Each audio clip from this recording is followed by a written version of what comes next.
사랑하는 우리 대전명석교회 성도님들, 오늘 이 밤에 하나님께서 우리의 영의 눈을 뜨게 하여 주셔서 이곳에 감춰두신 하나님의 보화를 발견하게 되는 하나님의 은혜가 넘치게 되기를 간절히 소원합니다. 우리는 내 눈에 보이는 것대로 그렇게 믿어버리는 경향이 있습니다. 여러분은 여러분이 보는 것을 얼마만큼 신뢰하십니까? 내가 보고 있는 것을 얼마나 신뢰하고 계시나요? 내가 제대로 봤고 내가 분명히 보았기 때문에 내가 본 것에 대한 분명한 확신을 많은 분들이 가지고 있죠. 이것에 대한 선입견을 완전히 깨버리는 실험이 있었습니다. 미국의 어느 한 대학에서 아마 많은 분들이 들어보셨을 거예요. 보이지 않는 고릴라라는 실험을 한 적이 있습니다.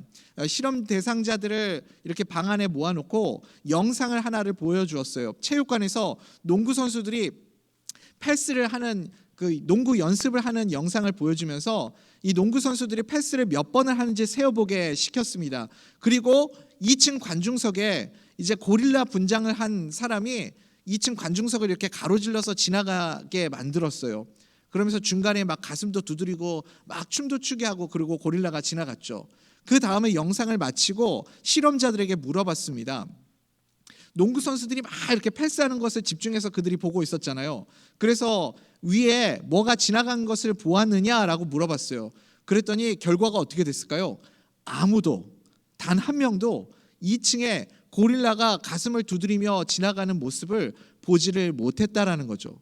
우리가 분명히 보고 있는데, 보고 있었다라고 생각했는데 보지 못하고 지나가는 것들이 참 많이 있습니다. 오늘 시편 16편의 기자도 똑같은 고백을 하고 있죠. 주님께서 나의 영의 눈을 열어주시지 않으면, 주님께서 나에게 생명의 길을 보여주시지 않으면 내가 그 생명의 길을 보일 수 없다 고백하고 있습니다. 그래서 시편 16편 11절에서 오늘 시편 기자인 다윗이 무엇이라고 고백합니까? 주께서 내게 생명의 길을 내게 보이시리니, 주께서 생명의 길을 내게 보이시리니 하면서 다윗이 그렇게 고백을 하고 있습니다. 여러분, 인간이라는 존재는 한계가 분명히 있습니다.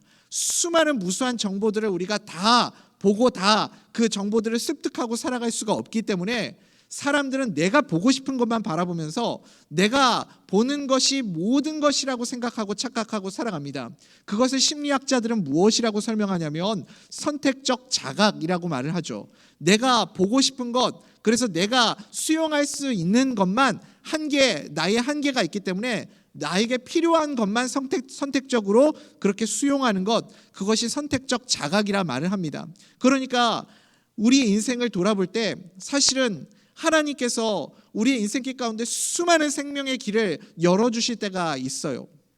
그런데 문제는 뭐예요? 내가 그 생명의 길을 보지 못하고 지나가는 겁니다. 하나님께서 수많은 생명의 길을 우리에게 열어주시고 우리 앞에 펼쳐주시는데 내가 나의 삶이 너무 바쁘고 분주하고 내 삶이 너무 찌들고 힘들어서 그 생명의 길을 보지 못하고 지나갈 때가 있는 거죠. 그런데 오늘 이 시간에 다윗이 무엇이라고 고백합니까? 주께서 내게 생명의 길을 보이시리니, 주께서 내게 생명의 길을 보이시리니, 그때 우리의 영이 눈이 뜨여져서 하나님이 나에게 베푸시는 그 생명의 은혜를 바라보게 될 줄 믿습니다. 다윗이 영의 눈을 떠서 무엇을 보고 있습니까? 우리 5절 말씀 같이 한번 읽어볼까요? 시작. 여호와는 나의 산업과 나의 잔의 소득이시니 나의 분깃 지키시나이다. 아멘. 그러니까 지금 전에는 보지 못하던 것을 보고 있는 겁니다. 다윗의 삶이 순식간에 달라진 것이 아니죠. 생명의 길을 보여주시니까 그 전에 보지 못했던 것을 바라보게 됩니다. 세상 사람들이 보지 못하고 세상 사람들이 깨닫지 못하는 것을 보게 되는 거죠. 가장 먼저 다윗이 무엇을 보고 있습니까? 여호와 하나님, 야훼 하나님을 눈을 들어 바라보고 있습니다. 그 하나님을 바라보게 될 때 그때 그가 무엇을 보게 되죠? 하나님이 나의 산업이 되시고 하나님이 내 잔의 소득이 되시고 하나님이 나의 분깃을 지켜주신다. 그가 그것을 보고 깨닫게 되는 줄 믿습니다. 지금 다윗의 현실이 이렇다라는 고백이 아닙니다. 다윗의 현실은 여전히 잔이 비어있고 아무것도 이루어진 것 없고 오히려 더 절망의 나락으로 빠져들고 있는 순간이지만 주께서 생명의 길을 열어주실 때 다윗이 하나님이 나와 함께 계시지, 하나님이 나의 산업이 되시고 나의 잔의 소득이 되시고 하나님이 나의 분깃을 지켜주시는 분이시구나 라는 것을 깨닫게 되는 거죠. 사랑하는 우리 대전명석교회 성도님들, 우리 삶의 현장 가운데서도 우리가 다윗이 드렸던 이 믿음의 고백을, 이 간절한 기도를 주님께 올려드릴 수 있게 되기를 간절히 소원합니다. 주님, 주께서 나에게 생명의 길을 보여주시옵소서. 나에게 생명의 길을 보여주시옵소서. 이 고백이 주님의 마음에 합한 고백, 주님을 기쁘시게 하는 고백인 줄 믿습니다. 다윗을 다윗되게 한 고백이 무엇인지 아십니까? 바로 이것입니다. 다윗이 그의 현실이 아름답지 못해도, 그의 현실이 모든 것이 풍족하지 못해도 나의 하나님이 나의 산업이 되시고, 나의 빈잔의 소득이 되어주시고, 그리고 나의 분깃을 지켜주시는 분이 되십니다. 그가 영의 눈이 열려서 그것을 보고 주님께 감사를 표현하게 될 때, 그때 하나님이 다윗을 다윗되게 하시고 다윗의 모습을 주님이 기뻐 받으신 줄 믿습니다. 우리 6절 말씀 같이 한번 읽어볼까요? 시작. 내게 줄로 재어준 구역은 아름다운 곳에 있으며 나의 기업이 실로 아름답도다. 아멘. 아멘. 여러분, 줄로 재어준 구역의 밑줄을 그어보십시오. 줄로 재어준 구역. 여러분, 줄로 재어준 구역이 어딜까요? 하나님이 나에게 이렇게 줄을 쳐가지고 나에게 구역을 정해주셨다라는 거예요. 하나님께서 나에게 줄로 재어준 구역은 다른 말로 쉽게 표현하자면 나의 삶의 현장이 될 수 있습니다. 나의 가정이 되기도 하고, 나의 직장이 되기도 하고, 나의 생업 현장이 되기도 합니다. 하나님께서 우리에게 이렇게 줄로 재어준 구역이 있어요. 나에게 허락하여 주신, 하나님이 줄로 재어준 그 구역을 다윗은 영의 눈이 뜨여서 이제 무엇이라고 고백합니까?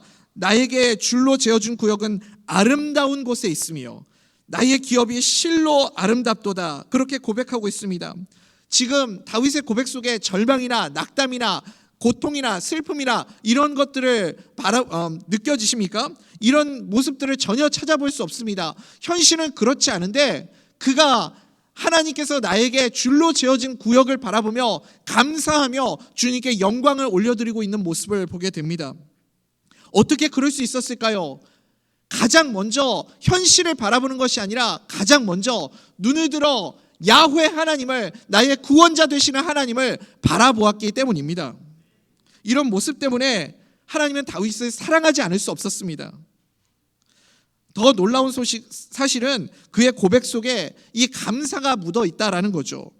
여러분, 고통스러운 현실을 바라보면서 우리가 하나님을 보게 되면 그러면 감사의 고백이 터져나오게 될 줄 믿습니다. 나의 현실 가운데서도, 나의 줄로 재어준 나의 생업 현장 가운데서도 우리 하나님을 먼저 바라보고 내 안에 계시는 예수 그리스도를 바라보게 될 때 우리는 감사함을 표현하게 될 줄 믿습니다. 마치 마태복음 13장 44절의 고백이죠. 우리 마태복음 13장 44절 같이 한번 읽어볼까요? 시작. 천국은 마치 밭에 감추인 감추인 보화와 같으니 사람이 이를 발견한 후 숨겨두고 기뻐하며 돌아가서 자기의 소유를 다 팔아 그 밭을 사느니라. 아멘. 농부에게 밭은 무엇이죠? 생업 현장이죠. 농부에게 밭은 나의 삶의 현장이고 하나님이 그야말로 나에게 줄로 재어준 구역입니다. 모든 사람이 그곳에서 노동을 해야 하고 그곳에서 밭을 갈아야 하고 그곳에서 나의 업을 위해서 그렇게 살아가야 하는 곳이죠. 그런데 줄로 재어진 그 구역 안에 하나님이 그 밭 안에 무엇을 감추어 두셨어요? 보화를 감추어 두셨어요. 여러분 믿으십니까? 하나님이 나에게 줄로 재어준 구역 안에 보화를 감추어 두신 줄 믿으시기 바랍니다. 현실은, 내가 바라보고 있는 현실은 눈물 나는 현장이고 비어 있는 현장이고 아무것도 이루어지지 않은 황무지 같은 현장이지만 하나님이 나에게 재어주신 구역이구나. 이곳은 하나님께서 아름답게 만드실 나의 기업이구나. 나의 분깃을 지켜주시는 하나님이 계시지, 나의 빈잔을 채워주실 나의 소득이 되시는 하나님이 계시지, 그 믿음의 고백으로 예수 그리스도를 바라보십시오. 그럴 때 밭에 감추인 보화를 발견하게 되는 생명의 길이 우리의 삶의 현장 가운데 열리게 될 줄 믿습니다. 우리에게 줄로 재어준 구역은 또 있습니다. 그곳이 어디입니까? 바로 대전 명성교회입니다. 여러분, 이곳에 보화가 감추어져 있다는 사실을 믿으십니까? 이곳에 보화가 감추어져 있습니다. 우리가 대전 명성교회로 하나님께서 나를 인도하여 주신 것도 하나님의 선하신 계획이고 주님의 선하신 뜻인 줄 믿습니다. 그러면 여러분, 기왕 신앙생활 하는 거 보화를 발견해야 되지 않겠습니까? 그 보화를 발견할 수 있게 되기를 간절히 소원합니다. 믿음으로 고백하십시오. 우리 함께 따라합시다. 주께서 이곳에 보화를 감추어 두셨다. 주께서 이곳에 보화를 감추어 더 두셨다. 크게 고백해 볼까요? 주께서 이곳에 보화를 감추어 두셨다. 주께서 이곳에 보화를 감추어 두셨다. 사랑하는 우리 대전명석교 성도님들, 주님께서 감춰 두신 보화 발견할 수 있게 되기를 간절히 소원합니다. 그 보화를 발견하려면 나의 육신의 눈으로는, 나의 선택적인 자각의 그 좁은 시야로는 그 보화를 발견할 수 없습니다. 오늘 이 밤에 간절한 마음으로 기도합시다. 주님, 나에게 생명의 길을 열어주시옵소서. 오늘 이 밤에 공동의회가 있습니다. 공동의회 현장 가운데도 주님, 우리 가운데 감춰두신 그 보화를 발견하게 되는 은혜의 시간 되게 하여 주시옵소서. 주께서 생명의 길을 보여주셔서 가장 은혜롭고 가장 감사가 넘치는 그런 귀한 시간으로 채워지게 하여 주시옵소서. 오늘 이 밤에 공동의회와 나의 생업 현장과 그리고 대전 명석교의 밭에 감추인 보화를 발견하게 해달라고 주여 생명의 길을 열어주시옵소서. 우리 주여 한번 부르시고 뜨겁게 합심하여 기도하도록 하겠습니다.